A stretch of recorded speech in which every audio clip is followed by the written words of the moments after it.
Cek.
Kalau ku seorang diri, hanya berteman sepi dan angin malam,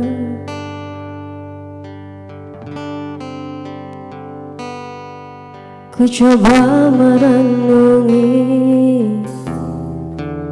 tentang jalan hidupku.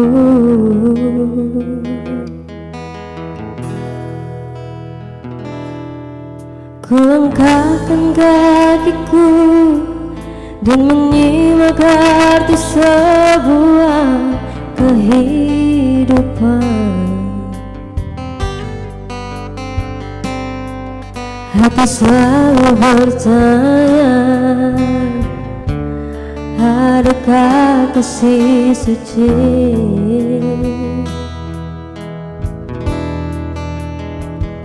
Dalam cinta, adakah cintamu?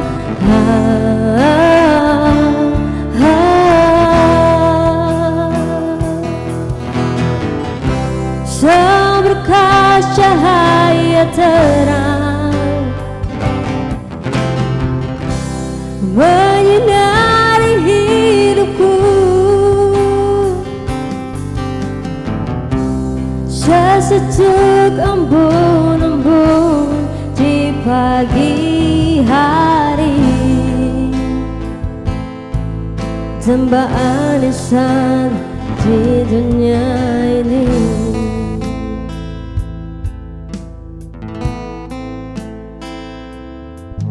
Jauh ku dengar lagu di keheningan malam, aku sendiri.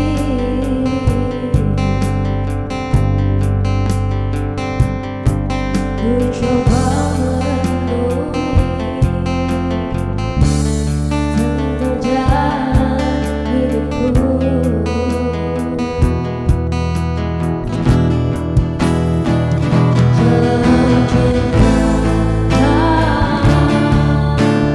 Adakah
Lantunan lagu yang dinyanyikan oleh Aerokustik mengawali perjumpaan kita siang hari ini. Di akhir acara nanti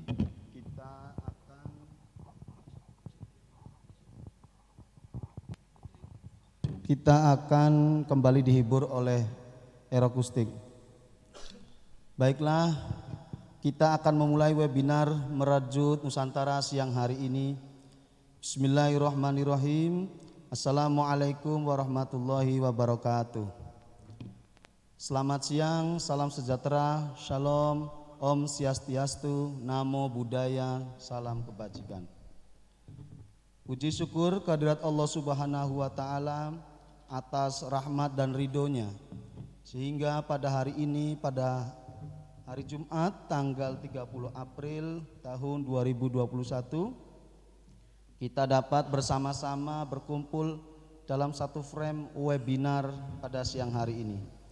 Sholawat serta salam tercurah kepada junjungan Nabi besar Muhammad Sallallahu Alaihi Wasallam, kepada keluarganya, para sahabatnya. Semoga kita semua umatnya senantiasa taat menjalankan sunnahnya serta mendapatkan syafaat darinya.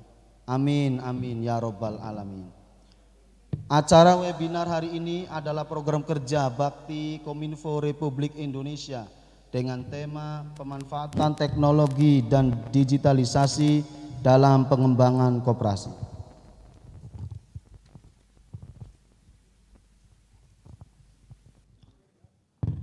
Acara seminar ini terselenggara diprakarsai oleh Bapak Dev Akbar Safikarno. Beliau adalah anggota Komisi 1 DPR RI dari Daerah Pemilihan Jawa Barat 8. Perkenalkan, saya Wahyono yang akan memandu acara webinar siang hari ini. Sebelumnya saya informasikan kepada seluruh peserta webinar tata tertib sepanjang acara berlangsung.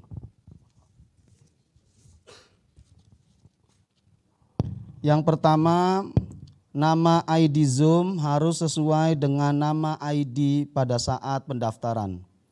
Yang kedua, segera konfirmasi kepada host atau penyelenggara kegiatan apabila ada perubahan nama. Adapun kewajiban peserta sebagai berikut. Yang pertama, memahami penggunaan platform Zoom. 2, berlaku sopan, tertib, tidak sambil makan, tidur ataupun merokok. Yang ketiga, menggunakan pakaian yang rapi dan sopan. Yang keempat, meminimalisir gangguan audio dan video pada saat acara berlangsung. Yang kelima, berada di ruangan yang tenang dan pencahayaan yang cukup. Yang keenam, berinteraksi secara daring berdasarkan etika komunikasi dengan tidak spam chat pada saat materi berlangsung, dan berkesempatan berbicara atau bertanya sesuai instruksi moderator atau host. Yang ketujuh, untuk sesi tanya jawab bisa menggunakan fitur raise hand atau menulis pertanyaan di kolom chat. Peserta yang beruntung akan dibacakan pertanyaannya atau berkesempatan untuk mengemukakan pertanyaan secara daring. Yang terakhir, peserta wajib mengikuti kegiatan webinar ini secara utuh dari awal acara hingga akhir acara. Dan dalam kegiatan seminar hari ini, Bapak Dev Akbar Safikarno akan membagikan 10 door prize menarik kepada seluruh peserta yang beruntung dengan kategori sebagai berikut. Social Media Challenge. Peserta mengupload foto kegiatan webinar berlangsung dengan cara yang pertama, peserta mengupload screenshot keikutsertaan pada webinar ini, kemudian mengupload ke Instagram. Peserta memfollow dan juga tag Instagram Bakti Kominfo, kemudian sahabat Dev Laksono. Yang ketiga, berikan hashtag Bakti Dev Laksono. Yang keempat, diwajibkan peserta pengupload selama kegiatan webinar berlangsung. Yang terakhir, pengumuman pemenang akan diumumkan di akhir acara webinar. Peserta terbaik akan mendapatkan hadiah berupa saldo senilai Rp100.000.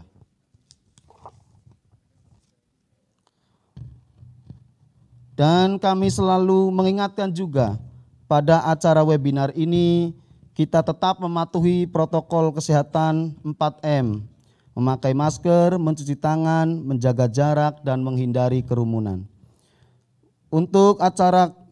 Untuk kelancaran acara webinar pada siang hari ini, marilah kita bersama-sama berdoa memohon kepada Allah Subhanahu wa taala.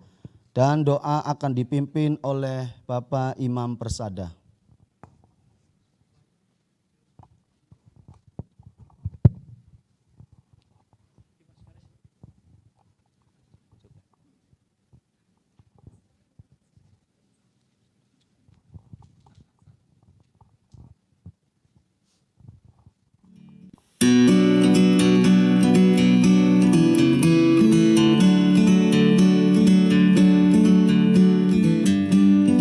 Assalamualaikum warahmatullahi wabarakatuh.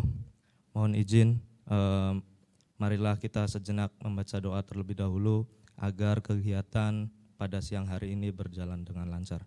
Bismillahirrahmanirrahim. Allahumma sholli ala sayyidina wa habibina wa syafi'ina wa karimina wa dukhrina wa maulana Muhammad hamdan syakirin hamdan naimin hamdan yuafi ni'amahu wa yukafi'u mazidah.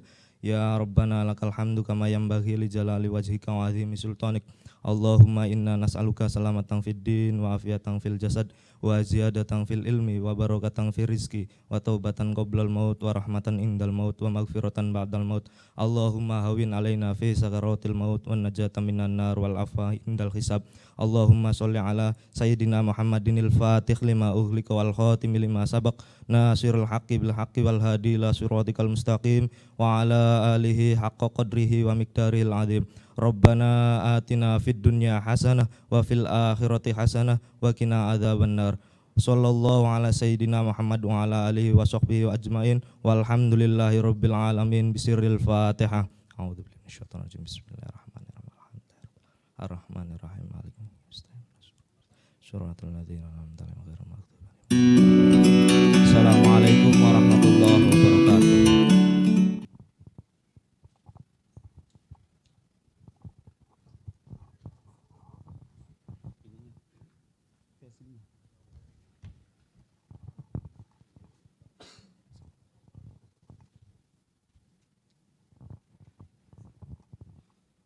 Amin, amin, ya Rabbal Alamin. Sebelum kita memulai acara seminar siang hari ini, mari kita bersama-sama menyanyikan lagu kebangsaan Indonesia Raya.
Sahabat-sahabat semua, kita sama-sama lambaikan tangan semua untuk saling menyapa.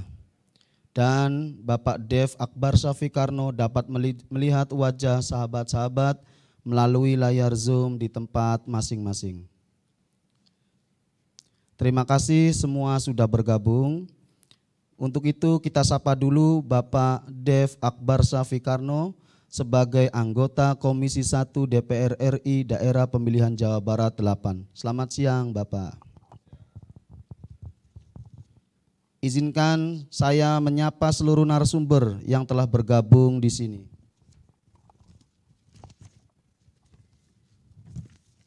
Yang pertama, selamat siang dan selamat bergabung Bapak Samsul Widodo selaku staf ahli Kementerian Desa.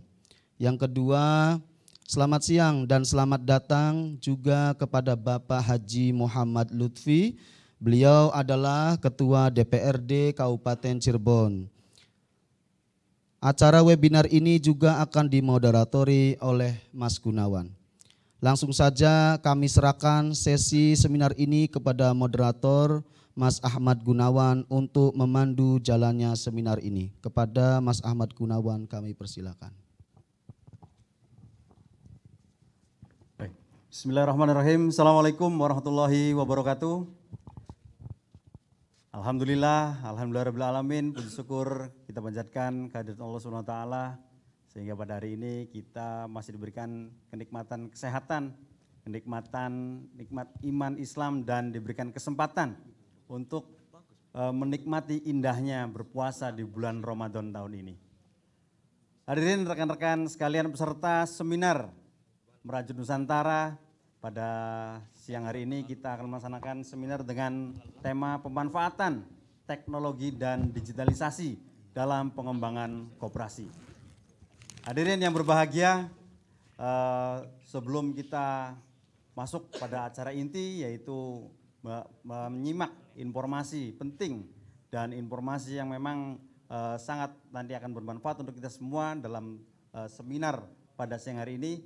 Terlebih dahulu saya menyapa untuk para peserta dan saya mengingatkan untuk para peserta agar tetap stay, tetap bertahan, tetap stay di Zoom-nya masing-masing, tidak bermalas-malasan, tidak merokok dan tidak sambil makan.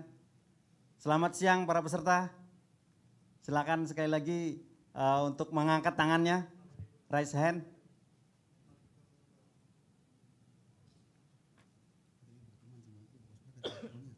Terima kasih atas kesiapsediaannya dan perhatiannya.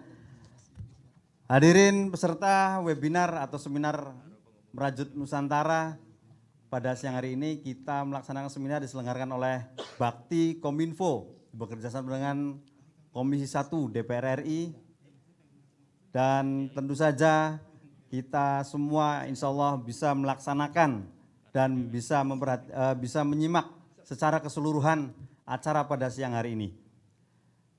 Hadirin para peserta yang berbahagia, pada siang hari ini telah hadir bersama kita 3 orang narasumber yang kompatibel yang akan menyajikan materi dan informasi sesuai dengan tema pada hari ini. Yang pertama ada Pak Dev Akbar Safikarno. Selamat siang Pak Dev. Beliau adalah anggota DPR RI Komisi 1 dari Dapil Jawa Barat, yaitu Cirebon, Kota Cirebon dan Indramayu. Pak Dev adalah saat ini merupakan Ketua Umum Ormas Kosgoro 1957. Beliau juga pernah mengikuti Lemhanas, program pendidikan reguler, lulus tahun 2011 dan ketua bidang dan pernah dan menjabat sebagai Ketua Bidang Hubungan Luar Negeri DPP Partai Golkar tahun 2020 dan 2025. Hadir bersama kita juga Pak Samsul Widodo, staf ahli Kemendes. Selamat siang Pak Samsul Widodo. Kemudian hadir bersama kita juga ya Pak Samsul Widodo. Siap, hadir saya. secara virtual ya Pak Samsul. Dan kemudian satu lagi pemateri kita yaitu Bapak Haji Muhammad Lutfi. Beliau adalah Ketua DPRD Kabupaten Cirebon. Oke, tanpa panjang lebar lagi, kami memberikan kesempatan kepada pemateri yang pertama yaitu Pak Dev Akbar Safikarno untuk menyampaikan informasi terkait dengan tema kita pada hari ini yaitu pemanfaatan teknologi dan digitalisasi dalam pengembangan koperasi di Indonesia. Kepada Pak Dev, kami persilakan.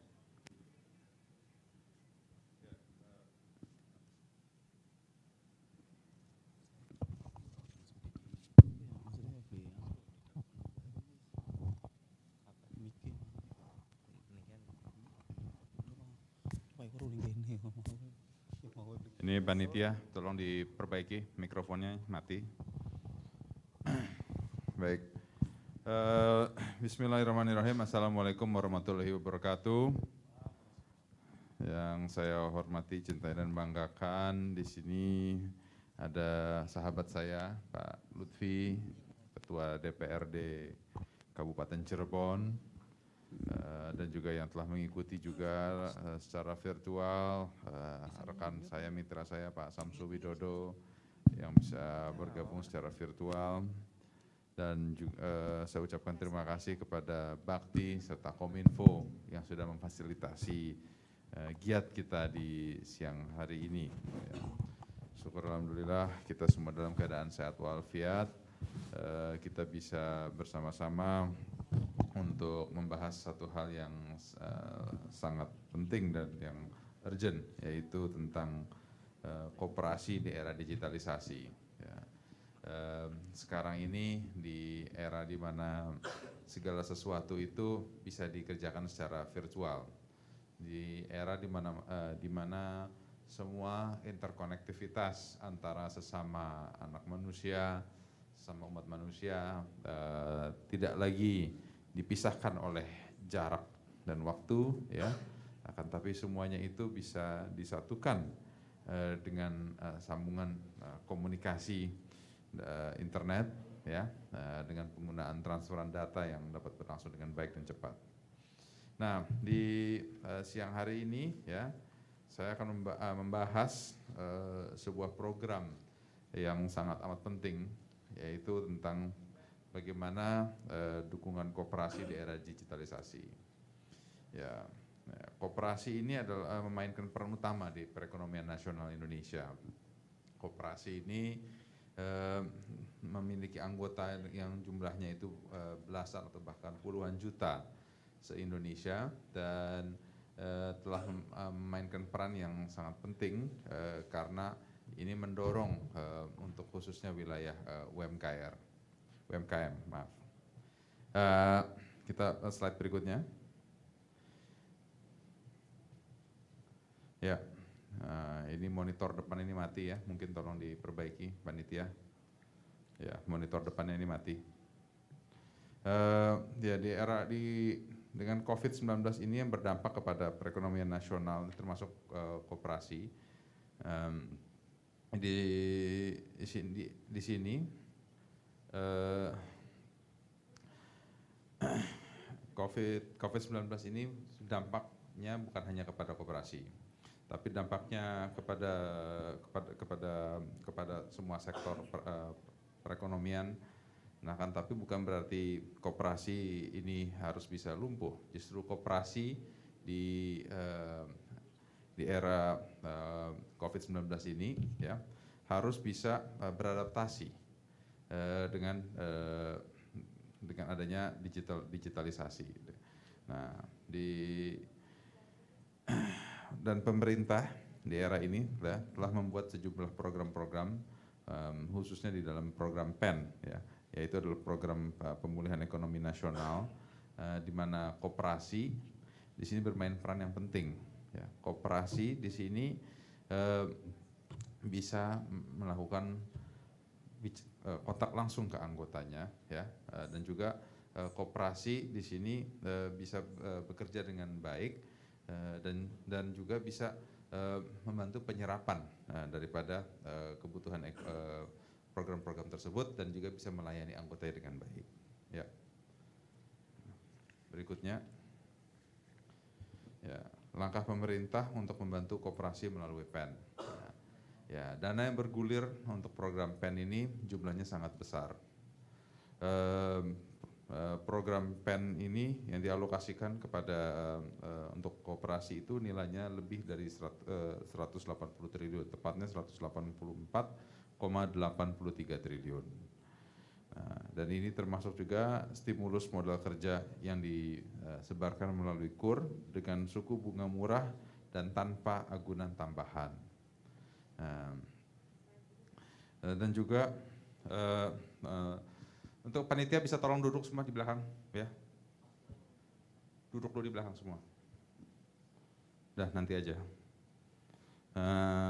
Stimulus modal kerja untuk melalui KUR ini dengan suku bunga yang murah dengan rendah, tanpa agunan tambahan, dan ini akan amat mendukung pembangunan pemerintah dan juga untuk membantu perekonomian bangsa. Lalu terakhir ini, ya, salah satu langkah pemerintah itu adalah untuk memperkuat sektor UMKM dan koperasi dalam Omnibus Law ini. Memperkuat sektor UMKM ini memiliki dampak yang besar kepada perekonomian Indonesia karena sektor UMKM ini menyerapkan tenaga kerjanya kepada perekonomian Indonesia itu lebih dari 60%. Nah, walaupun sumbangsi kepada perekonomian nasional itu tidak lebih dari 25%, akan tapi penyerapannya yang melebihi tenaga kerja itu melebihi 65%. Nah, ya berikutnya. Ya. Akan tapi dalam koperasi ini masih ada banyak permasalahan. Ya. Nah, dari data Kemenkop sendiri di tahun 2020, ya.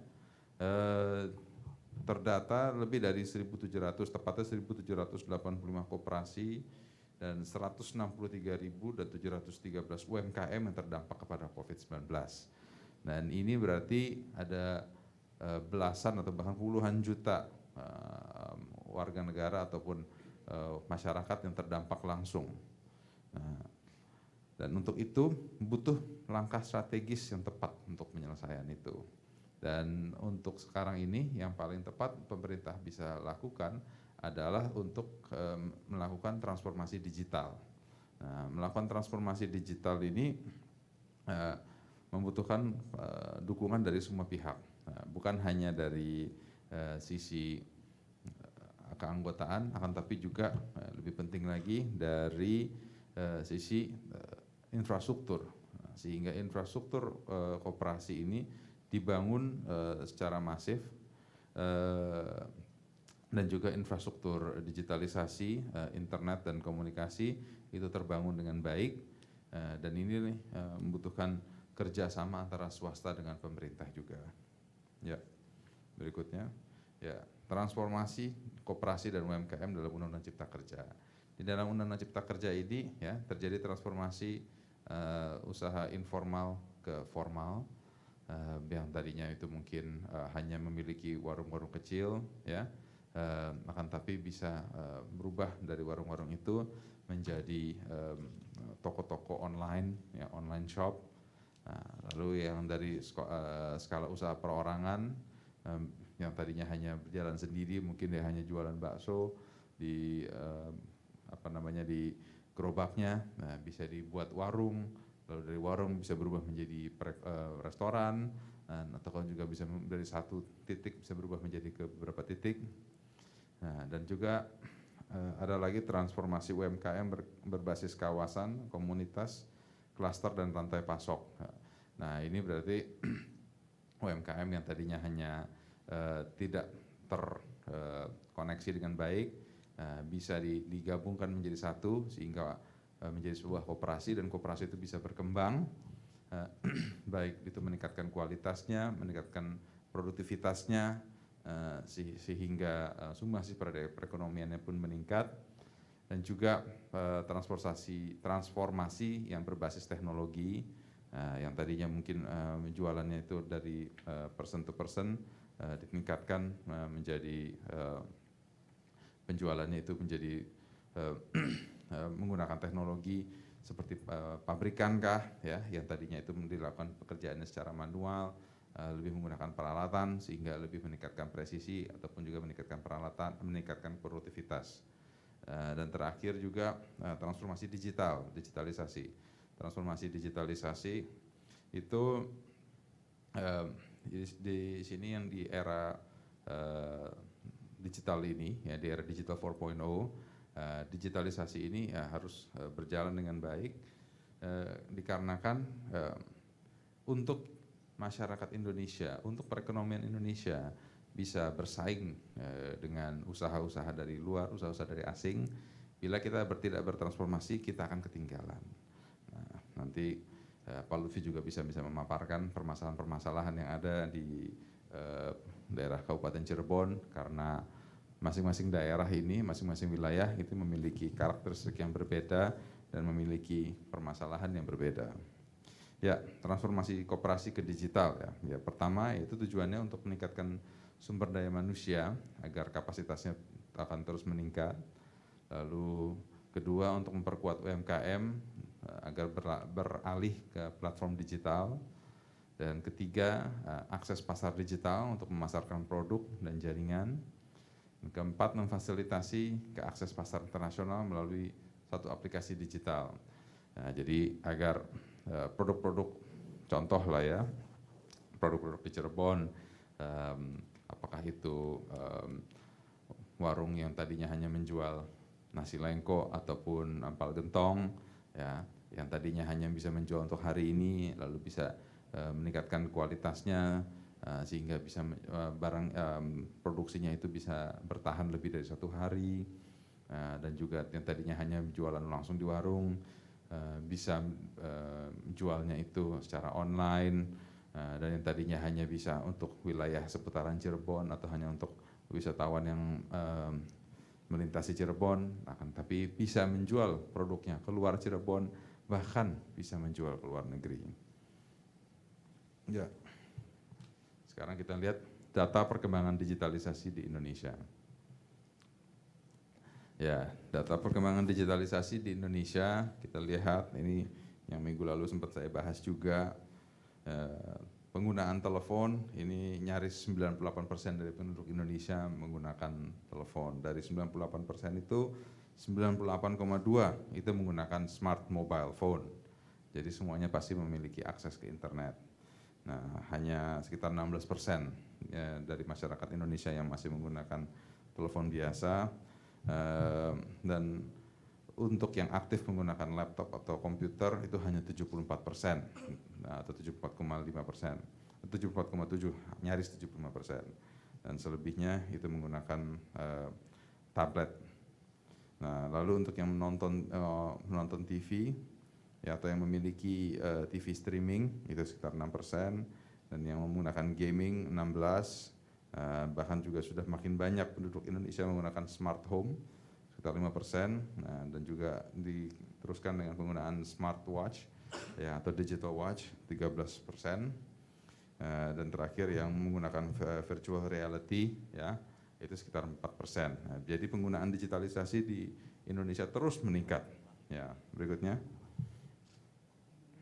nah, dari penduduk Indonesia sekitar 260 juta, yaitu 202 juta orang itu adalah pengguna internet aktif ya, dan 73% itu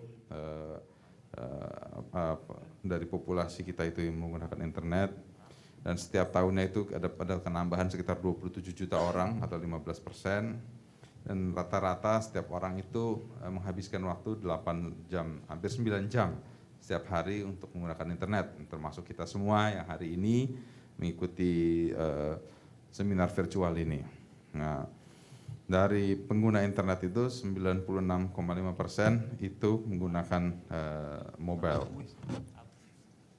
Ya, berikutnya aktivitas e-commerce ya, orang yang mencari barang atau melakukan pembelian barang secara online itu sekitar 93%, dan yang mengunjungi toko-toko online itu sekitar 87. Nah, jadi angka-angka ini sangat tinggi dan angka ini terus meningkat setiap harinya. Nah, bila kita masyarakat Cirebon ini tidak bisa mengadaptasi daripada perubahan ini, kita lah yang akan ketinggalan, kita yang akan dirugikan. Nah, lanjut. Nah, ini kalau kita ngeliat angkanya secara langsung, ya, orang yang pembelian barang secara online sekitar 138 juta, dan nilainya ini, ya, setiap tahunnya penjualan barang yang secara online ini hanya di Indonesia itu 30 miliar dolar. Nah, dan kenaikannya itu sekitar 50%. Dan setiap orang itu dirata-ratakan, setiap orang Indonesia setiap tahunnya itu belanja sekitar 219 dolar dalam produk-produk secara online. Apakah itu beli jajan makanan di Gojek, ya, atau membeli produk-produk di Shopee dan lain-lainnya. Nah, lalu kita bahas langkah DPR. Ya, langkah DPR, ya, yaitu kita mendorong Kominfo untuk mempercepat akses digital agar tidak lagi ada hambatan untuk orang itu belanja secara online. Lalu kita juga mendorong untuk pembangunan infrastruktur digital di seluruh negeri. Seluruh Indonesia tidak ada lagi daerah yang tidak tercover secara online. Dan kita mendorong untuk rancangan undang-undang PDP, ya, sehingga ada kepastian regulasi untuk pengguna ruang digital, dan juga mendorong untuk membangun ekosistem digital antara pelaku UMKM dan pemerintah. Lalu juga aktif mendorong pemerintah untuk membuat pelatihan dalam menghadapi era digitalisasi ini. Nah, yang penting ini juga untuk membuat pelatihan, ya, agar khususnya untuk UMKM, agar tahu persis bagaimana cara memarketkan barangnya, menggunakan media-media sosial atau platform-platformnya. Karena itu yang banyak yang kita hadapi, ya, karena yang tadinya itu hanya menggunakan smartphone-nya, hanya untuk Facebook dan Instagram dan lain-lainnya. Dan tapi bagaimana para pedagang ini, UMKM ini, bisa meningkatkan kemampuannya itu untuk melakukan sales ataupun peningkatan di salesnya. Ya. Nah, inilah yang terakhir ini untuk penutup. Ya, kita mempercepat implementasi digitalisasi, ini adalah prioritas utama kita. Lalu mendorong pemerintah untuk segera memberi kemudahan untuk akses pembuatan platform digital dan memberikan pelatihan kepada pelaku koperasi, dan mempercepat infrastruktur teknologi, dan terakhir informasi yang mudah diakses kepada pelaku koperasi untuk mengimplementasikan digitalisasi. Ya, itulah yang dapat saya share dulu. Kan tapi pentingnya buat para pelaku usaha, ya, untuk memastikan bahwa semua program produk yang dilakukan itu dijual dan dipertanggungjawabkan secara online, dan juga yang menjadi kendala ini adalah masalah perpajakan.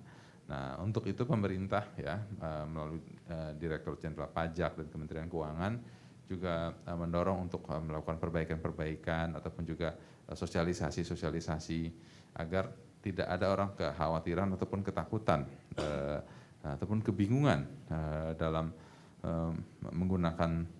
melakukan sales dan juga melaporkan hasil nilai pajaknya itu sendiri.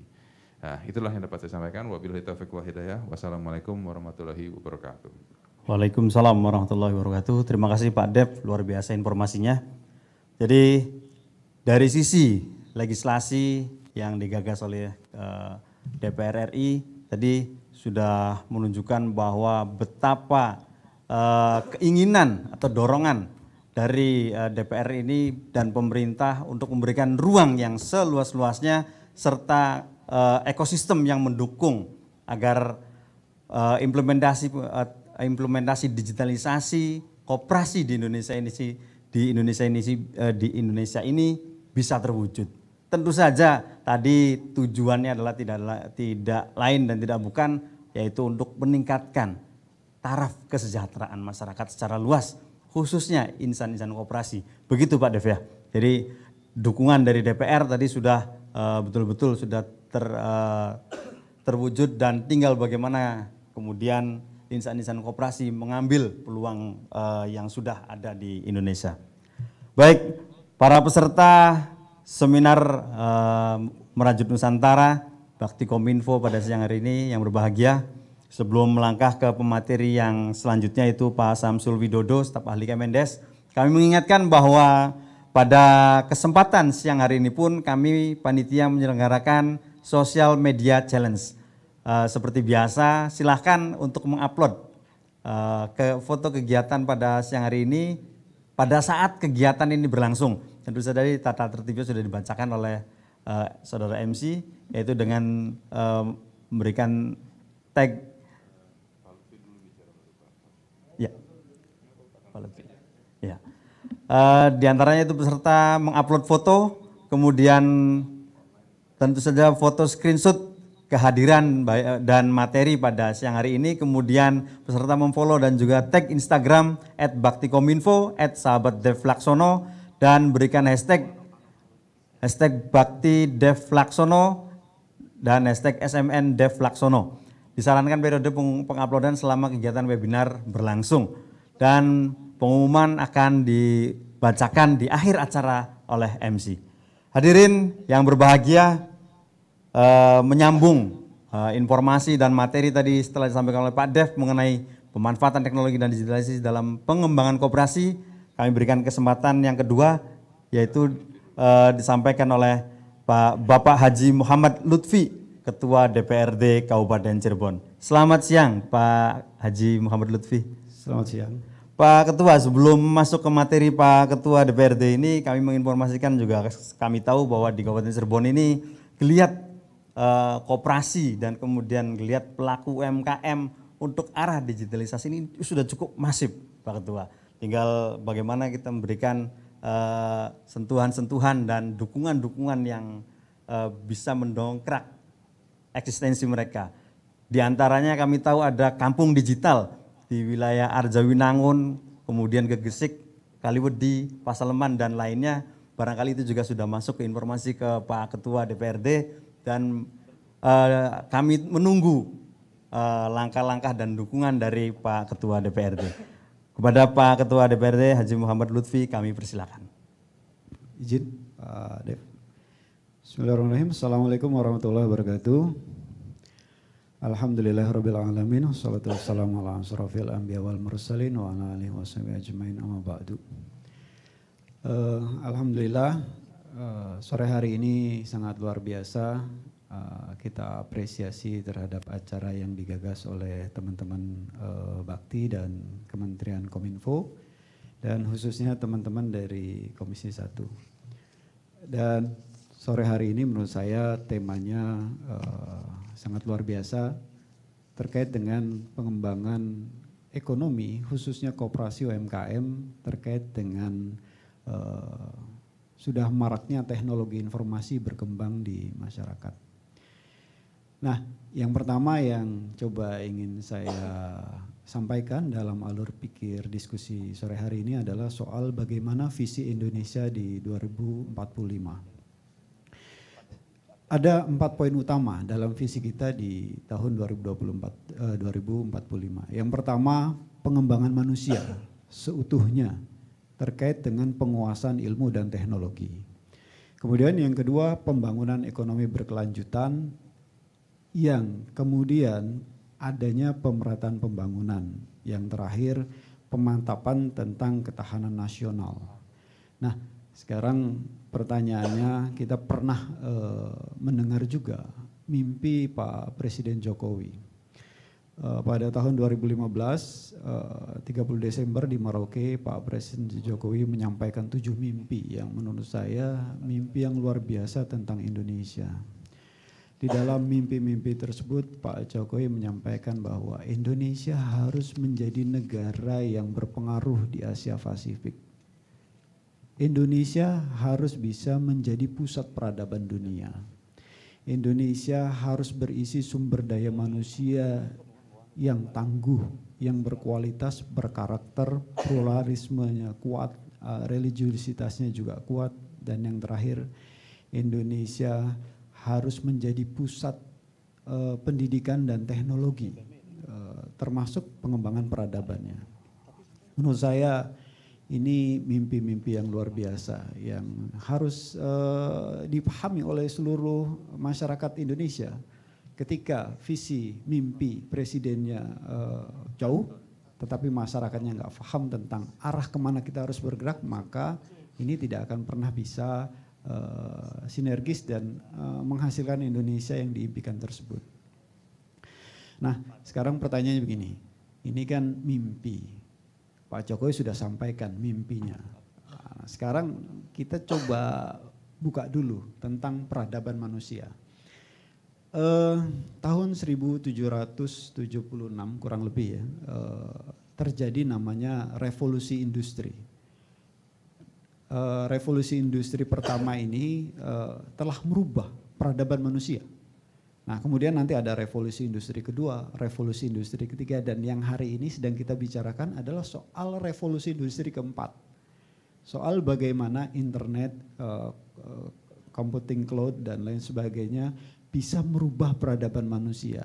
Yang tadinya proses kehidupan itu berjalan lambat karena adanya revolusi industri, maka proses itu menjadi semakin cepat.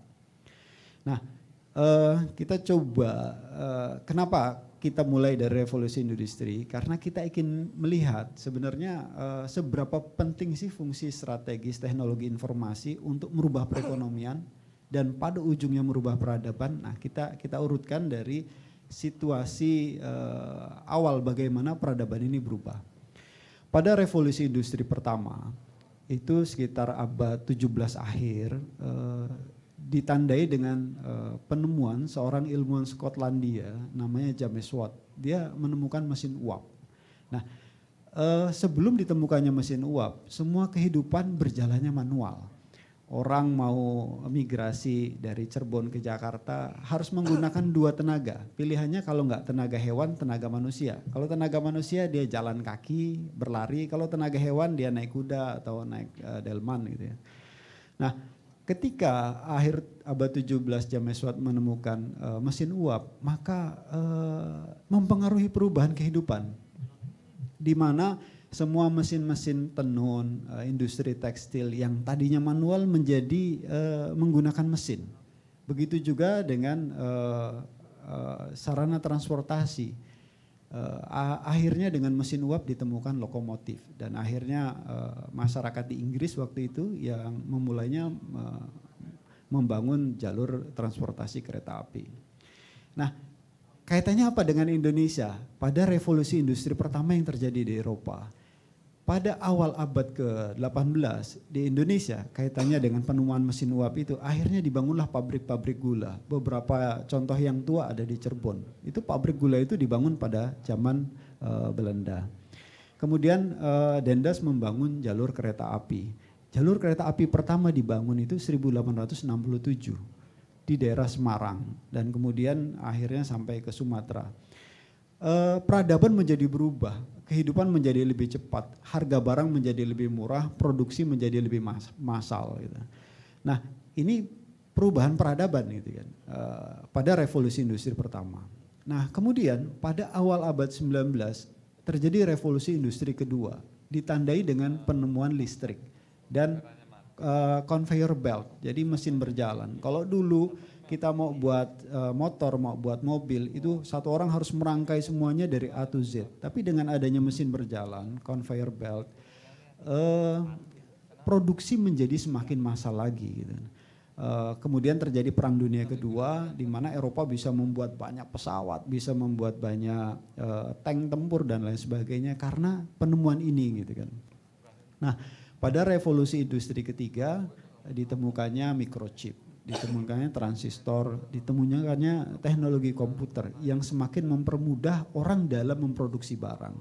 Nah, sekarang kita masuk pada revolusi industri yang keempat, di mana internet sudah merubah segalanya. Tadi disampaikan oleh Mas Dev Laksono bahwa dalam dunia digitalisasi hari ini semua mau nggak mau harus mengikuti perkembangan zaman. Kalau nggak mengikuti perkembangan zaman maka kita akan tertinggal.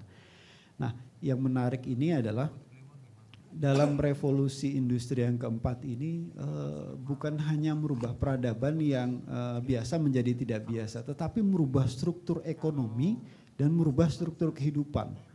Dengan adanya tadi cerita Gojek, kemudian transaksi online menjadi semakin dominan dalam mendorong pertumbuhan ekonomi. Ini mau nggak mau harus kita sikapi dengan cerdas. Nah, ini poin pertama yang menurut saya ini kesimpulan terkait diskusi ini. Nah, setelah kita bahas soal revolusi industri, kita sekarang coba bandingkan standing posisi Indonesia dengan mimpinya Pak Jokowi.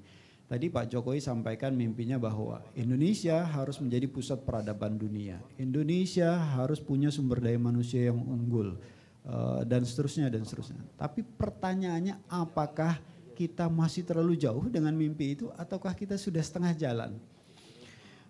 Kita coba ingin lihat ya, ukuran-ukuran ekonomi yang mudah untuk kita gunakan itu adalah PDB, produk domestik bruto. Berdasarkan data yang dirilis oleh ASEAN Productivity Organization, produktivitas kita di ASEAN masih masih tertinggal kalau dibandingkan dengan Singapura, dengan Malaysia dan Thailand. PDB per kapita kita tahun 2020 hanya 60 juta. PDB per kapita itu maksudnya produktivitas orang per kapita atas pendapatan negara itu hanya 60 juta rupiah, 62 juta rupiah per orang per tahun. Kalau coba kita bandingkan dengan Singapura yang jumlah penduduknya hanya 6 juta, produktivitas per orangnya itu hampir 823 juta. Kita nggak ada sepersepuluhnya dibandingkan dengan produktivitas Singapura. Kemudian kalau kita bandingkan dengan Malaysia, hampir kurang lebih 174 juta. Kita nggak ada setengahnya dari Malaysia. Artinya masyarakat ASEAN ternyata produktivitasnya jauh lebih besar, jauh lebih tinggi. Kenapa? Karena mereka sudah mengimplementasikan teknologi informasi ini jauh-jauh hari dan sumber daya manusianya sudah lebih siap. Nah, tantangan atas apa yang diimpikan oleh Pak Presiden adalah kita harus memastikan kita mampu membangun sumber daya manusia yang melek akan teknologi, sumber daya manusia yang punya kompetensi baik di ruang industri, di ruang teknis dengan soft skill yang baik gitu kan. Ini tantangan-tantangan yang menurut kami perlu segera untuk kita pikirkan bersama. Ini situasinya. Nah, sekarang kalau kita tarik ke masalah UMKM, kita tarik ke masalah koperasi. Hari ini bahasa umumnya terlalu general gitu. Bahwa UMKM kita, koperasi kita agak kesulitan mengakses perbankan. UMKM kita, koperasi kita agak sulit mengakses pasar. Hello, hari ini teknologi informasi sudah luar biasa. Marketplace semua orang bisa ekspor, semua orang bisa jualan. Dia nggak perlu toko, dia nggak perlu menyewa tempat, dia sudah bisa jualan. Problemnya di mana? Problemnya adalah tingkat kesiapan pemahaman akan perubahan peradaban ini. Gitu. Jadi selain masyarakat harus paham tentang teknologi informasinya, masyarakat juga harus paham tentang perubahan peradaban ini. Gitu. Bahwa hari ini persaingan udah berbeda. Gitu. Hari ini semua sudah terakselerasi dengan perubahan-perubahan peradaban itu. Oleh karena itu tanggung jawab kita sebagai pemerintah dalam hari ini kementerian-kementerian teknis dan termasuk di dalamnya pemerintah daerah punya kewajiban yang sama. Bagaimana kita bisa memastikan perubahan peradaban dan regulasi yang akhirnya muncul ini bisa mensejahterakan masyarakat.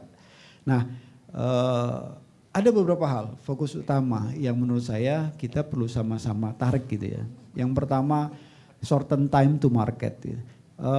Poinnya apa? Poinnya kita harus memastikan jarak produksi sampai barang itu diterima oleh end user ini tidak melalui jaringan yang berbelit-belit. Artinya kita harus mereduce cost atas distribusi agar daya saing kita bisa bertambah.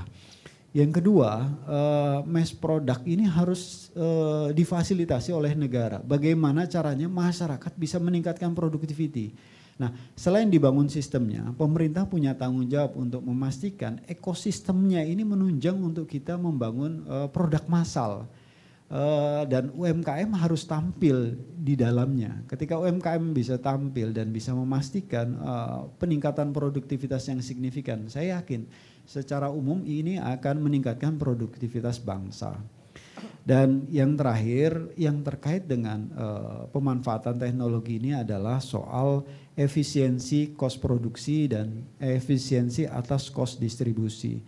Kita tidak akan pernah bisa bersaing dengan negara tetangga kalau kita nggak bisa efisiensi. Hari ini kita belum terlalu masif menggunakan teknologi untuk pertanian. Tapi kita lihat negara tetangga, pertaniannya sudah sangat maju. Ada beberapa kasus di daerah Arjawinangun dan daerah Gegesik ketika teknologi masuk gitu. Panen menjadi lebih efisien, menjadi lebih efisien ketika menggunakan teknologi. Tetapi dampaknya buruh akan semakin termarginalkan. Ini mau nggak mau dampak negatif yang harus kita siapkan, harus kita antisipasi. Kalau hari ini HPP atas produksi gabah kita masih di angka 4.000 gitu. Negara tetangga dengan menggunakan teknologi bisa menekan sampai di angka 2.500 gitu. Ya, ini akhirnya memunculkan soal berpikir terkait dengan daya saing. Nah, yang berikutnya yang menurut saya penting adalah soal sharing ekonomi dan sharing marketplace ya. Dan yang menurut saya penting untuk kita sampaikan dalam kaitannya dengan masalah pengembangan UMKM terkait dengan pemanfaatan teknologi digital, ada beberapa poin. Yang pertama, kita harus menyiapkan kualitas sumber daya manusia yang baik. Nah, terkait dengan penyiapan kualitas sumber daya manusia ini, kita harus menyiapkan skill yang berbasis teknologi kepada semua masyarakat yang ada di Indonesia. Yang kemudian yang kedua yang penting adalah soal membangun cognitive abilities gitu ya. Dan yang berikutnya tentang kompetensi masyarakat terkait dengan pemahaman pasar yang sudah berubah. Karena hari ini semua tergantung atas pasar dan Indonesia hari ini menjadi pasar yang luar biasa di Asia Tenggara bahkan dunia. Indonesia termasuk 5 besar pasar dunia. Kalau kita tidak bisa memastikan menyelesaikan pasar secepat mungkin, UMKM dan koperasi tidak bisa tampil, tidak bisa memanfaatkan teknologi dan informasi untuk menyelesaikan pasar, maka kita tetap akan menjadi penonton. Dan ini menurut saya menjadi persoalan yang luar biasa. Yang kemudian yang penting berikutnya adalah kita harus memastikan penguasaan terkait dengan strategi-strategi bisnis yang berbasis atas big data. Ada satu yang luar biasa terkait dengan big data. Gojek paham orang Cirebon sukanya nasi goreng mana gitu. Sukanya nasi jamblang mana. Dari frekuensi pembelian masyarakat atas tenan-tenan yang ada di seluruh Kabupaten Cirebon. Atas seluruh UKM yang ada di Kabupaten Cirebon. Ini kaitannya soal big data gitu. Bahkan Gojek tahu perputaran uang yang ada di Kabupaten Cirebon, bahkan di Indonesia gitu, terkait dengan turnover terkait dengan perputaran uang yang ada di aplikasi mereka. Nah, Indonesia harus bisa menguasai terkait dengan data-data ini gitu. Sehingga tentang pengambilan kebijakan dan regulasinya juga nanti inline dengan bagaimana kita bisa mensejahterakan masyarakat melalui pemanfaatan teknologi informasi untuk mengembangkan UMKM dan koperasi. Saya kira itu awalan yang bisa kami sampaikan terkait dengan pengembangan UMKM dan koperasi terkait dengan pemanfaatan teknologi. Prinsipnya satu, kita harus segera mencapai impian-impian yang sudah dipilih oleh Pak Presiden Jokowi. Kita harus menjadi pusat pertumbuhan ekonomi dunia, kita harus menjadi pusat perkembangan teknologi, dan kita harus mempunyai peradaban yang maju dengan masyarakat yang karakternya baik. Dan untuk itu kita harus bersinergi bersama-sama memastikan semua ikhtiar pemerintah, ikhtiar masyarakat benar-benar bisa mensejahterakan masyarakat.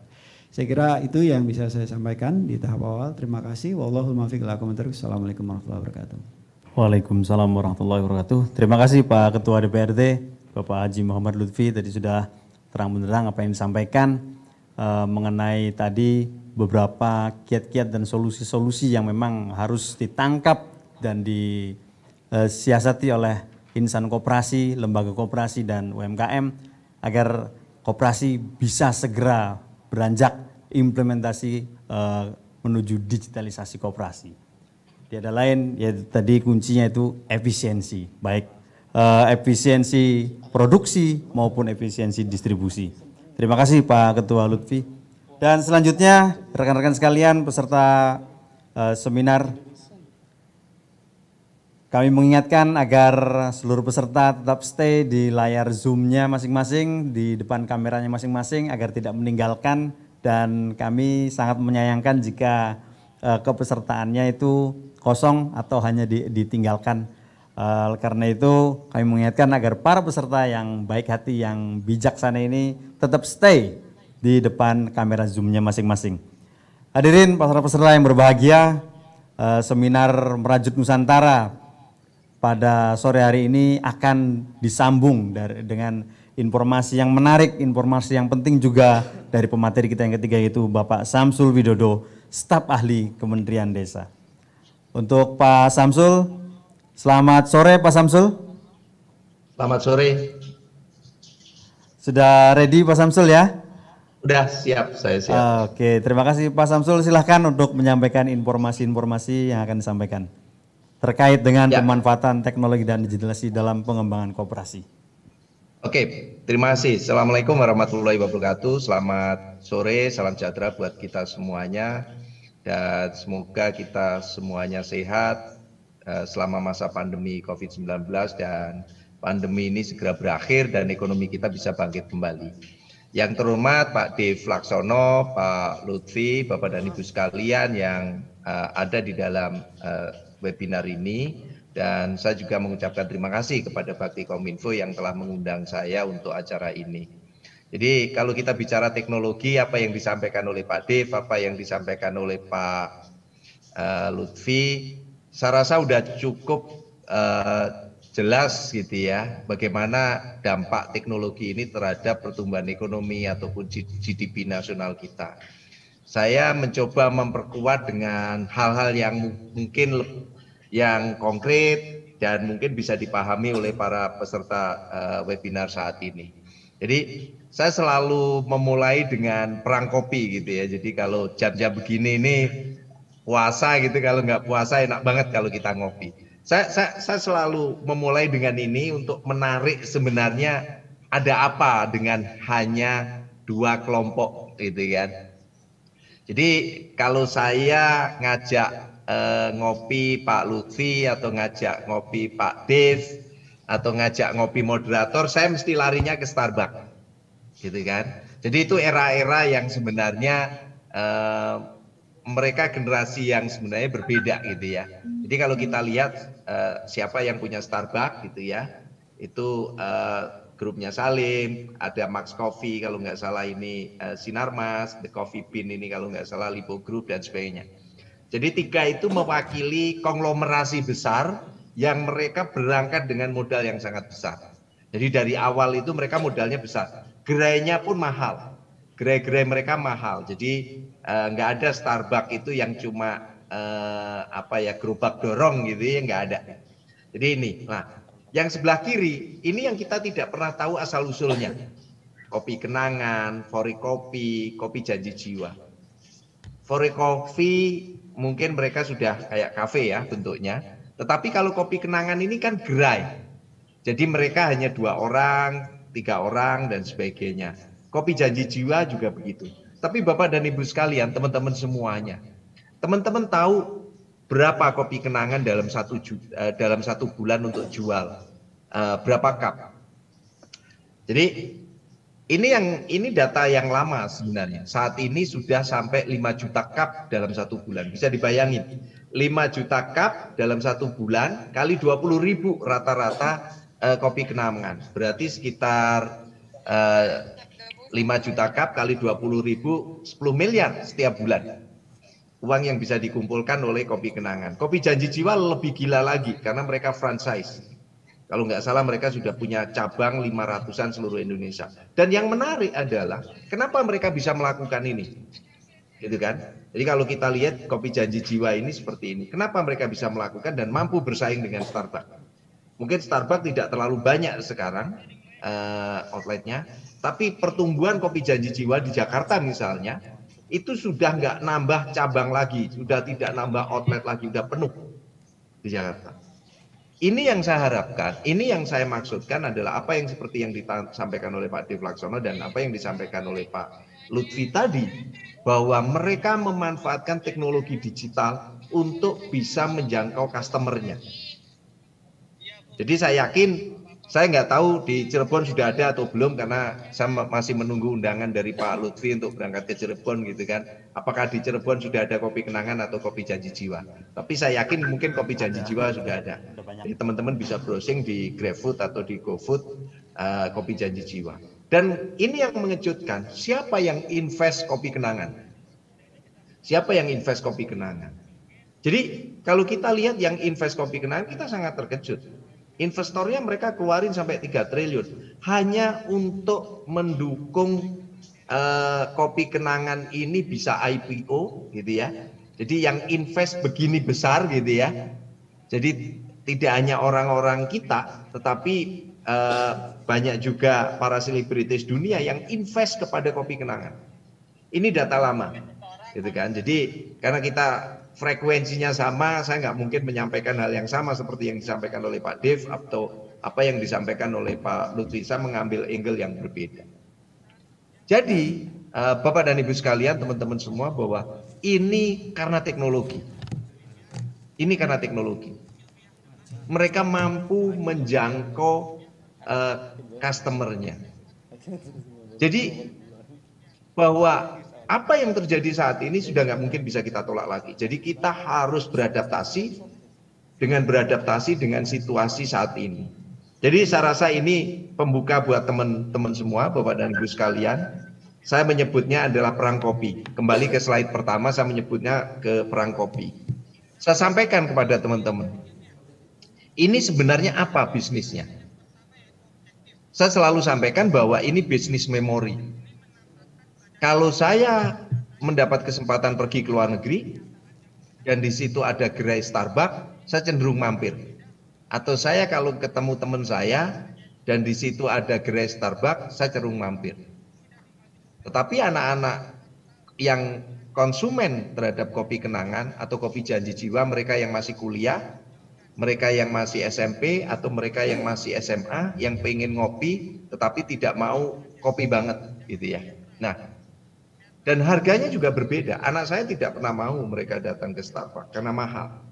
Dia bisa ngerjain PR dengan teman-temannya di gerai-gerai yang lain dan sebagainya. Nah, ini kalau saya sebut ini bisnis memori, ini jadi kebetulan namanya Kopi Kenangan. Ini bisnis kenangan. Jadi kalau konsumen saat ini anak SMP, anak SMA, anak kuliahan minum Kopi Kenangan, dan kalau Kopi Kenangan ini 20 tahun lagi akan ada, berarti dia sudah kemasukan memori dari Kopi Kenangan dan dia akan selalu minum Kopi Kenangan. Sama dengan seperti saya, kalau ada gerai Starbucks, belinya Starbucks. Karena memang pertama kali mengenal itu adalah Starbucks. Tidak mengenal Kopi Kenangan, tidak mengenal Kopi Janji Jiwa.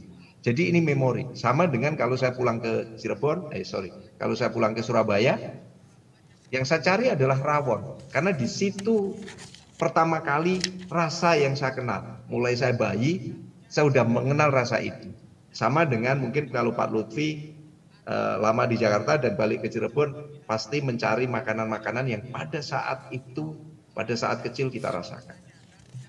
Jadi ini, dan ini teknologi. Dan ini adalah digitalisasi. Jadi kalau teman-teman tidak percaya, ini faktanya. Kembali lagi mengenai pengguna internet. Jadi tadi Pak Dev juga sudah menyampaikan mengenai pengguna internet di kita. Jadi saya kalau dari paparan Pak Dev tadi menyimpulkan bahwa antara jumlah penduduk dengan jumlah pengguna telepon lebih besar dari pengguna telepon, dan itu artinya banyak dari saudara-saudara kita yang mempunyai handphone lebih dari satu, gitu kan. Kalau kita lihat dari data mereka punya handphone lebih dari satu. Dan kalau kita lihat dari data ini sama data yang disampaikan oleh Pak Dev tadi, gitu kan. Tapi yang menarik ini yang menarik. Tadi saya simak dari data yang disampaikan oleh Pak Dev juga. Dari semua penduduk Indonesia itu 73% lebih adalah pengguna internet users. Jadi sebenarnya pengguna internet kita sangat besar. Pak Dev mengatakan rata-rata Indonesia 8 jam mereka menggunakan internet. Tetapi ada yang menarik dan saya rasa relevan dengan tugas dari Pak Dev di Komisi 1. Sebagian besar pengguna internet ini ternyata mereka menggunakan seluler. Jadi menggunakan handphone. Jadi 97% dari total pengguna internet adalah mereka menggunakan handphone. Artinya apa? Artinya ini akan ada keterbatasan kuota di samping sangat mahal. Jadi kalau saya lihat dari datanya Pak Dev tadi yang namanya Home Smart Connect gitu ya, Home Smart itu sangat kecil sekali, yaitu 7,5% dari pengguna internet ini yang menggunakan Smart Connect atau menggunakan WiFi di rumah. Jadi kalau kita bayar sekitar 300.000 mungkin bisa kita pakai untuk dengan pengguna handphone di rumah 5 orang.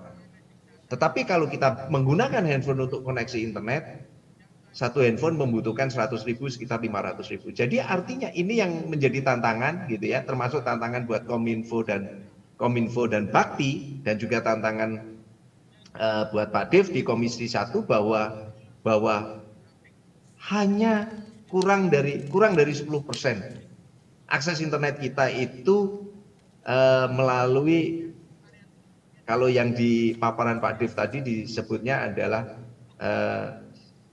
Home Smart Connect gitu kan. Jadi yang menggunakan WiFi di rumah. Tetapi sebagian besar lebih dari 97% mereka menggunakan handphone atau menggunakan seluler. Dan kalau kita lihat di data berikutnya sebenarnya perilaku dari pengguna internet di Indonesia, gitu kan? Jadi kalau kita lihat perilaku, jadi walaupun belanja online ini udah besar, tapi mereka masih kategori nomor 5. Jadi koneksi internet rata-rata dipakai untuk sosial media, komunikasi lewat pesan, WhatsApp, ataupun Yahoo Messenger, ataupun Messenger yang lain, Telegram, games, dan belanja online itu kelima. Jadi artinya kalau belanja online-nya bagus, berarti yang jualan juga bisa. Kalau kita lihat konten, ini yang menarik nih. Yang menarik adalah bahwa ternyata 5 konten terbesar itu pendidikan, mungkin karena memang selama pandemi, konten-konten Pemda itu sudah mulai banyak dilihatin. BPJS Tenaga Kerja karena kemarin ada bantuan sosial tunai lewat BPJS Tenaga Kerja. Dan yang menarik nomor 4 nih, info DPR gitu kan. Jadi websitenya DPR, Twitternya DPR dan sebagainya sudah mulai dikepoin gitu kan oleh penduduk Indonesia. Jadi kelima adalah kesehatan karena memang selama pandemi banyak orang browsing mengenai kesehatan karena mereka kesulitan untuk konsultasi dokter secara langsung. Kalau kita lihat dari pengguna sosial media, kalau kita bedah, itu kan. Jadi sebenarnya cukup besar. Jadi YouTube kita itu sekitar 140 juta, WhatsApp, Facebook, Instagram. Jadi artinya adalah bahwa ini punya potensi bagaimana bisa menggerakkan aktivitas ekonomi. Bagaimana para pegiat koperasi, pegiat UMKM atau kami di Badan Usaha Milik Desa, di BUM Desa, bagaimana memanfaatkan media sosial ini untuk bisa memperkenalkan potensinya ataupun memasarkan produk-produknya. Dan kalau kita lihat dari sisi platform belanja, gitu kan, siapa saja yang berkunjung, berapa banyak yang berkunjung di Shopee, berapa banyak yang berkunjung di Tokopedia, luar biasa. Jadi ini pasar digital yang terbesar itu adalah Shopee, 90 juta lebih. Hampir di Tokopedia juga begitu, nanti nggak tahu ini Tokopedia merge dengan Gojek gitu ya. Dan Tokopedia merge dengan Gojek, asetnya nilainya menjadi 500 triliun gitu kan. 400 triliun ini 1/4 dari APBN kita. Dan saya membayangkan kira-kira Kabupaten Cirebon dan Kota Cirebon berapa besar PDB-nya. Jangan-jangan kalah dengan valuasi dari Gojek dan Tokopedia. Dan semuanya adalah basisnya teknologi. Bukalapak, Lazada, dan seterusnya. Jadi saya nggak bisa membayangkan gitu ya. Kemarin toko Matahari tutup 13 gerainya dan mereka rugi 95 miliar. Hutangnya 95 miliar dan Gojek mau beli. Saya nggak membayangkan suatu saat gitu ya. Ide liar gitu ya. Jangan-jangan ada kabupaten bisa dibeli oleh Tokopedia, bisa dibeli oleh Gojek gitu kan, dan dioperasikan. Karena uangnya cukup besar Gojek dengan Tokopedia sekitar 500 triliun. Jadi Bapak dan Ibu sekalian, itu yang platform, kalau kita lihat di platform pengguna aplikasi untuk pendidikan juga semakin besar gitu kan. Jadi ini karena PSBB kita nggak bisa membayangkan ruang guru ini adalah kursus online yang menggunakan 22 juta. Makanya sebenarnya ruang guru ini bisa sewa bukan boyband ya, kalau nggak salah boyband dari Korea gitu kan, sebagai brand ambasadornya. Jadi Bapak dan Ibu sekalian, terus terang ini cukup besar. Tetapi kembali lagi tadi bahwa kalau kita bicara pada level desa, masih banyak desa-desa yang butuh penetrasi koneksi internet yang tidak hanya sekedar dari seluler. Jadi slide berikutnya itu kami menemukan gitu ya, ada desa di Sleman, desa Tirtamas, mereka bekerja sama dengan internet service provider untuk meningkatkan penggunaan internet di rumah-rumah tangga. Jadi non seluler. Jadi mereka bisnis bekerja sama dengan internet service provider. Bahkan kalau nggak salah mereka pakainya bukan fiber optik tapi radio link. Jadi mereka pasang di balai desa itu 40 meter dan di dusun-dusun ada 10 dusun 30 meteran untuk memasarkan internet. Di slide berikutnya itu terlihat kontur dan jaringan dan sebagainya.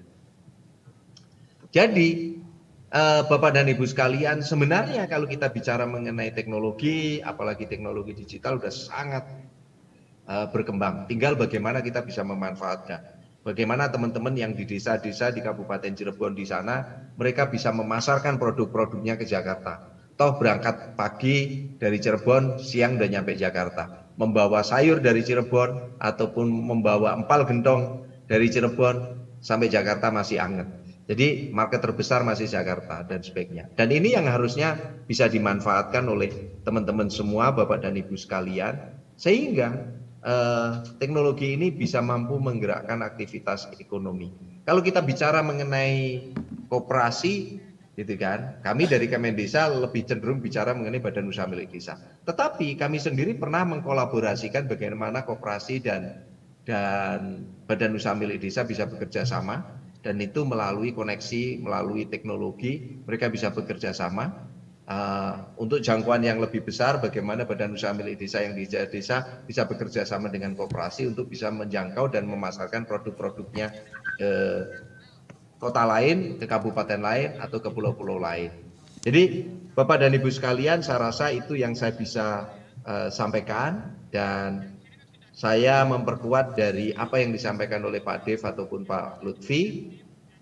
Saya memberi contoh-contoh konkret. Jadi sebelum saya mengakhiri paparan saya, ada video yang sebenarnya salah satu kasus di Banten. Kebetulan saya ngambil salah satu video yang dibuat oleh Bukalapak, dan itu bagaimana orang di desa yang bisa menjual produknya secara online.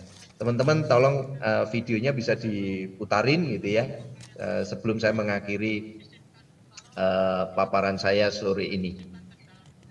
Sebentar lagi dipersiapkan.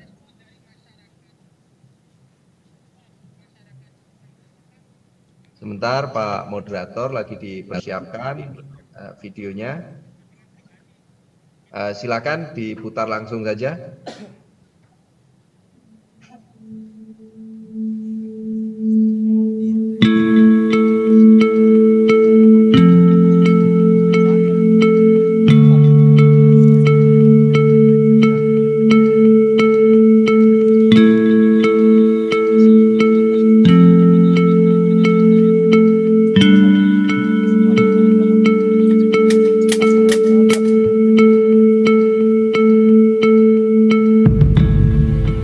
Nama saya Narman, tinggal di Kampung Marengo, Baduy Luar.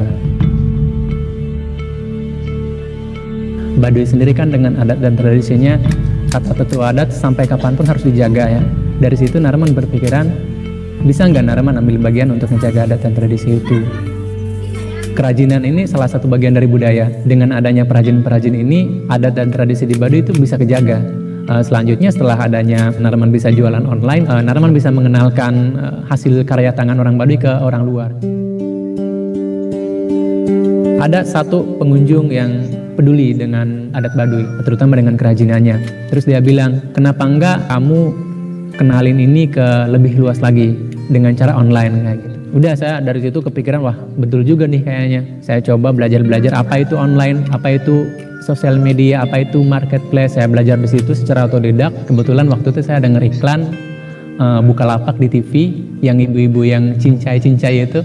Nah, udah saya tertarik, ternyata lucu tuh. Saya buka bukalapak.com, saya klik, saya masuk, saya lihat, saya suka tampilannya sih pertama kali. Terus saya pelajari, ternyata ada aplikasinya, saya download juga. Yang saya lihat di Bukalapak tuh yang enak tuh ada fitur push promosinya itu, ada promotion yang push itu ya, yang sekali klik, sekali push itu untuk sekali klik itu kan. Dan akhirnya sampai sekarang Narman coba usahakan untuk manfaatkan untuk promosi produk kerajinan tangan asal suku Baduy ini sendiri.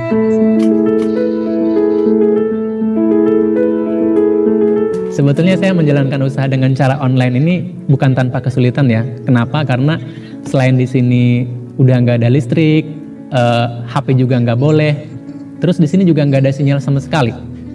Jadi saya tuh harus pergi dari kampung saya ini, Kampung Marengo, pergi ke Cibuleger sekitar 3 kiloan, membutuhkan waktu 1 jam. Saya berangkat dari sini jam 7, nyampe sana tuh jam 8, itu baru ada sinyal. Baru kita bisa berjualan di sana.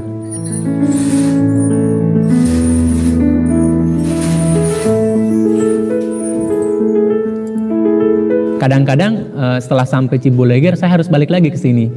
Bolak-balik gitu kan, 3 kilo berarti bolak-balik itu 6 kilo. Bahkan bisa 1 sampai 3 kali sehari bolak-balik. Karena kan di kampung sendiri nggak ada sinyal, jadi kalau misalnya ada pembeli yang nanya stok, atau nanya motif, atau nanya mau beli berapa itu kan, kadang suka nggak kebalis juga. Karena sayanya sedang di kampung sendiri, nggak ada sinyal kayak gitu. Saya pengennya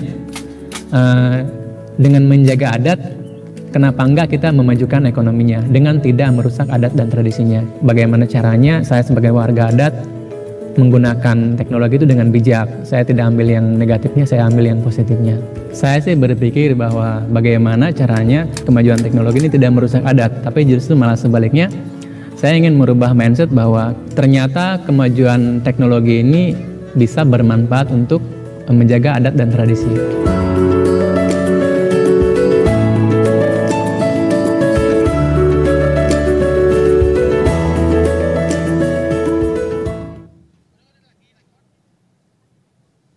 Terima kasih. Jadi itu penutup dari paparan saya. Saya kembalikan ke moderator. Terima kasih. Wassalamualaikum warahmatullahi wabarakatuh. Selamat sore, salam sejahtera buat kita semuanya. Baik, terima kasih Pak Samsul Widodo, staf ahli Kementerian Desa Republik Indonesia yang telah memberikan informasi dan sajiannya luar biasa. Diawali dari perang kopi, kemudian diakhiri dengan tadi video yang luar biasa. Bagaimana menggenjot perekonomian masyarakat adat melalui jual beli e-commerce Bukalapak. Selanjutnya rekan-rekan sekalian, kita masuk ada pertanyaan yang mesti dijawab oleh Pak Dev dari saudari Niki Firmansyah, saudara Niki Firmansyah, yaitu melanjutkan langkah-langkah DPR terkait mendorong pemerintah untuk mempercepat akses digital ke seluruh negeri. Yang mau ditanyakan adalah sudah sejauh mana proses percepatan akses digital yang dilakukan oleh pemerintah dan apakah ada target waktu untuk terciptanya akses digital yang optimal di seluruh negeri. Oleh karena itu Pak Dev, kami berikan kesempatan untuk memaparkan jawabannya. Baik, terima kasih saudara moderator. Terima kasih Pak Samsul yang sudah memberikan pemaparan yang juga adalah ilmu yang baik untuk kita semua. Baik, untuk mempercepat akses digital ke seluruh negeri dan juga proses percepatan akses tersebut yang dilakukan pemerintah, ada target waktunya atau sehingga akses digital dapat diterima secara optimal di seluruh negeri. Ya, untuk memastikan kami di DPR ya agar proses ini berjalan, kita dengan pemerintah sepakat menganggarkan kurang lebih sekitar 17 triliun ya untuk pembangunan infrastruktur. Nah, itu untuk wilayah daerah-daerah yang di mana tidak bisa dimasuki oleh swasta atau kurang nilai ekonomisnya pada swasta.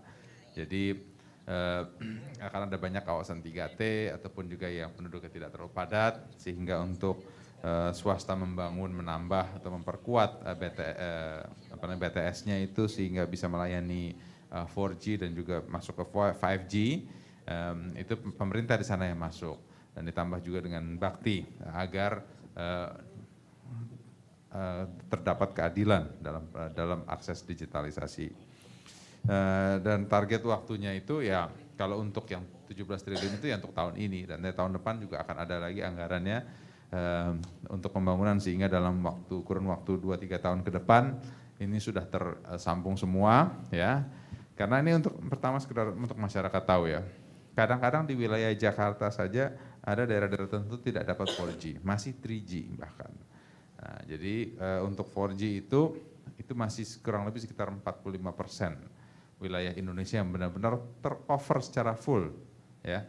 Tercover secara full itu berarti barnya tuh full 4 atau 5. Nah, ada juga beberapa yang sudah tercover 4G tapi signalnya masih sangat lemah. Nah, karena bandwidth-nya itu kurang banyak. Lalu langkah pemerintah untuk mendorong agar UMKM tertarik membuka tokonya secara online, dan juga bagaimana koperasi UMKM di Kabupaten Cirebon dan sosialisasinya sudah sampaikah ke tingkat bawah. Nah, kalau untuk yang saya mulai jawab yang dari akhir, sosialisasinya ya karena sekarang ini masih era pandemi ya, dan juga digitalisasi ini sedang juga didorong oleh pemerintah, maka ya kita menggunakan sosialisasinya secara online. Nah, lalu langkah untuk mendorong agar usaha UMKM ini lebih masuk ke digitalisasi ya, pemerintah pertama itu harus membangun jaringan yang solid dan yang kuat dan juga yang merata, sehingga orang itu ketika mau transformasi ke digitalisasi itu mereka yakini bahwa ini adalah yang baik dan benar. Nah, dan kita mendorongnya itu yang juga memberikan insentif, juga memberikan pelatihan, juga pencontohan kawasan-kawasan ataupun koperasi-koperasi itu diberikan pendidikan agar bisa dan mau transformasi ke digitalisasi. Ya, itulah yang dapat saya tambahkan. Mungkin selebihnya dari Pak Lutfi. Baik, selanjutnya masih ada kesempatan dari Pak Lutfi untuk menjawab tadi pertanyaan yang tadi. Mungkin hanya sekedar tambahan saja. Selain pemerintah menyiapkan fasilitas infrastruktur yang menurut saya diakselerasi agar segera mengcover seluruh Indonesia, pemerintah juga menyiapkan pembangunan sumber daya manusianya yang melek soal teknologi informasi tersebut. Gitu. Jadi banyak program-program yang sudah disiapkan termasuk yang masuk di dalam peta pendidikan Indonesia, bagaimana kita bisa memastikan sumber daya manusia kita benar-benar bisa beradaptasi dengan perubahan zaman. Apalagi hari ini ekonomi berputar dengan sangat cepat, dan saya yakin semua regulasi yang disusun oleh teman-teman di pemerintah pusat yang diturunkan kepada teman-teman di tingkat daerah benar-benar sinergis dengan upaya kita untuk memastikan ekonomi masyarakat bergerak, khususnya ekonomi UMKM, dan kita juga berharap sinergitas antara pembangunan teknologi informasi oleh pemerintah maupun oleh pihak swasta benar-benar bisa inline dengan tingkat kesiapan masyarakat. Kami sadar bahwa keberhasilan bukan hanya tergantung dari upaya pemerintah saja, tapi masyarakat juga perlu proaktif di dalam memastikan target-target besar untuk Indonesia yang lebih maju segera tercapai. Proaktif dari masyarakat yang mungkin dibutuhkan oleh kita adalah teman-teman harus segera menjadi entrepreneur baru. Berdasarkan data yang dirilis oleh teman-teman di terkait dengan jumlah wirausahawan. Nah, kalau kita banding-bandingkan ya, Indonesia jumlah wirausahawannya hanya 3,4%, dibandingkan dengan Singapura hampir 8%, Malaysia hampir 6%. Nah, ini masih terlalu sedikit. Kita berharap anak-anak muda yang hari ini mulai bisa tampil, mulai bisa eksis, tertarik untuk menjadi entrepreneur, tertarik untuk menjadi pengusaha. Mulai dari kita membangun bisnis yang kecil, mulai dari online dan lain sebagainya. Jadi kaitannya dengan dua hal tadi, pemerintah membangun infrastruktur teknologinya, membangun manusianya, dan yang terakhir ini harus di cover oleh proaktif masyarakat yang bisa inline dengan target besar ini. Saya kira mungkin tambahnya itu. Terima kasih. Terima kasih Pak Ketua DPRD Pak Haji Muhammad Lutfi atas tambahan jawaban maupun uraiannya tadi, sekaligus juga tadi merupakan salah satu kesimpulan pembicaraan atau diskusi pada sore hari ini dalam rangka pemanfaatan teknologi dan digitalisasi dalam pengembangan koperasi di Indonesia. Rekan-rekan sekalian, para peserta seminar yang berbahagia, demikianlah tadi segala pemateri yang sudah memberikan informasi dan tentu saja ada dimotivasi agar kita proaktif dan menyongsong agar segera mengimplementasikan diri untuk menyambut era digitalisasi. Kurang dan lebihnya kami mohon maaf. Terima kasih para pemateri, Pak Dev Akbar Safikarno, Pak Lutfi, Ketua DPRD Kabupaten Cirebon, dan Pak Samsul Widodo, staf ahli Kementerian Desa. Terima kasih yang sebesar-besarnya dan kami juga mengucapkan terima kasih atas perhatian para peserta. Kurang dan lebihnya kami mohon maaf. Wabillahi taufiq hidayah. Assalamualaikum warahmatullahi wabarakatuh. Dan selanjutnya ada penyerahan plakat kenang-kenangan untuk para narasumber. Yang pertama diberikan kepada Pak Dev dan selanjutnya kepada Pak Lutfi.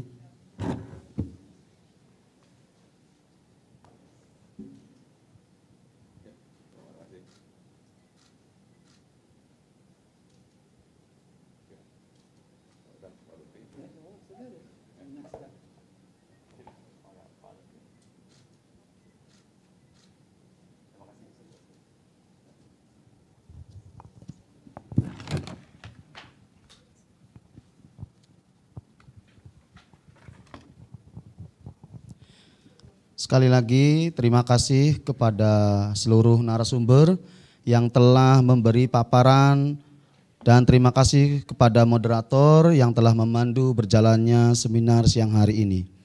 Alhamdulillah, semoga kegiatan ini menjadi pencerahan buat kita semua dan bermanfaat, terutama buat sahabat-sahabat yang berada di Kota Cirebon dan sekitarnya di daerah pemilihan Jawa Barat 8 melalui layar Zoom masing-masing. Sebelum saya umumkan pemenang door prize pada hari ini, mari kita sejenak untuk membuka layar Zoom kita masing-masing untuk berfoto kemudian melambaikan tangannya.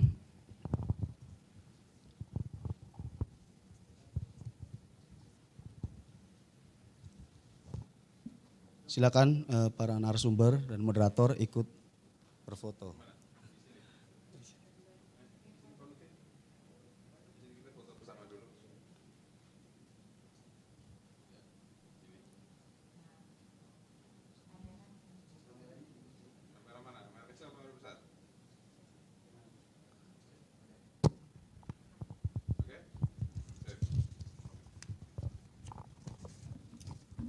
Terima kasih semuanya. Saatnya saya umumkan pemenang door prize seminar siang hari ini. Yang pertama dari kategori penanya terbaik dimenangkan oleh yang pertama atas nama Geraldo Brata. yang kedua Niki Firmansyah, dan yang ketiga Dana Catur. Dan untuk kategori Sosmed Challenge, yang pertama Fat Juliati, yang kedua Berin Arafah, yang ketiga Ramadana Hersi, keempat Alfiansyah, kelima Seto Haristiawan, keenam Marcelita Kristianti, dan yang ketujuh Sandra Meilinia. Itu 10 total pemenang baik dari kategori penanya terbaik dan juga kategori Sosmed Challenge.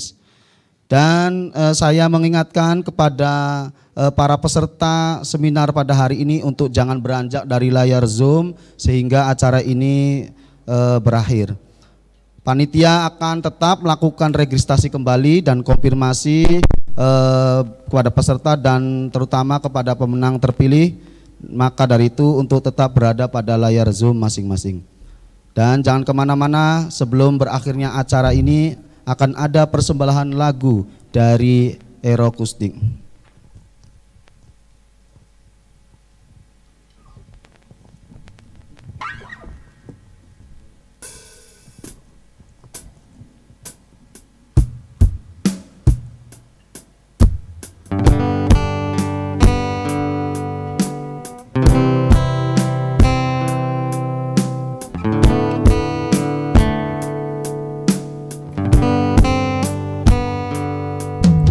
Separuh langkahku saat ini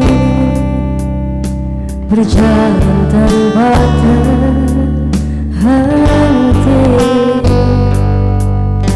Hidupku bagaikan keringnya dunia, tandus tak ada cinta. Hatiku mencari cinta sampai ketemukan yang sejati.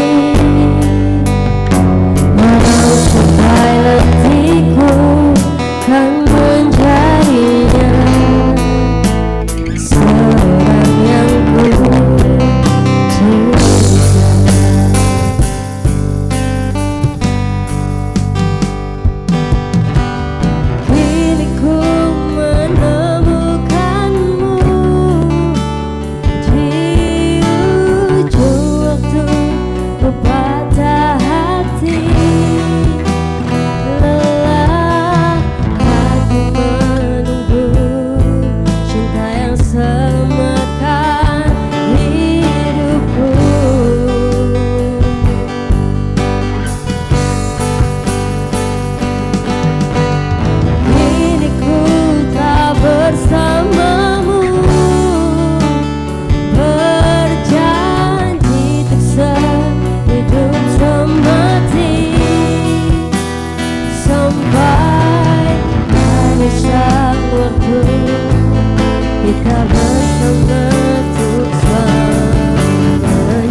kita bersama tuh selamanya.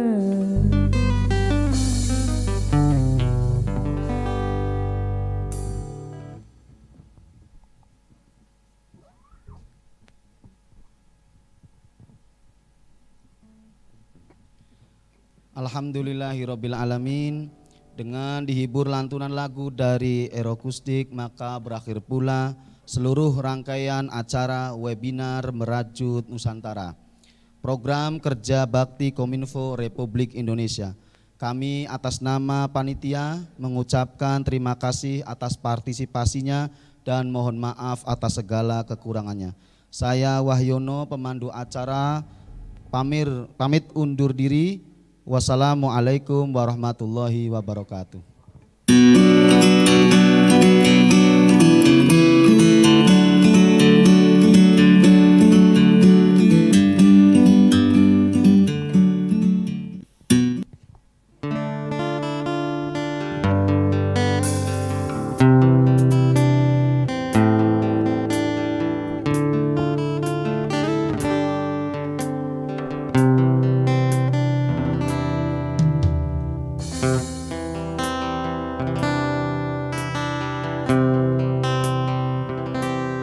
Kau kebangetan man, sambat belas rono perhatian.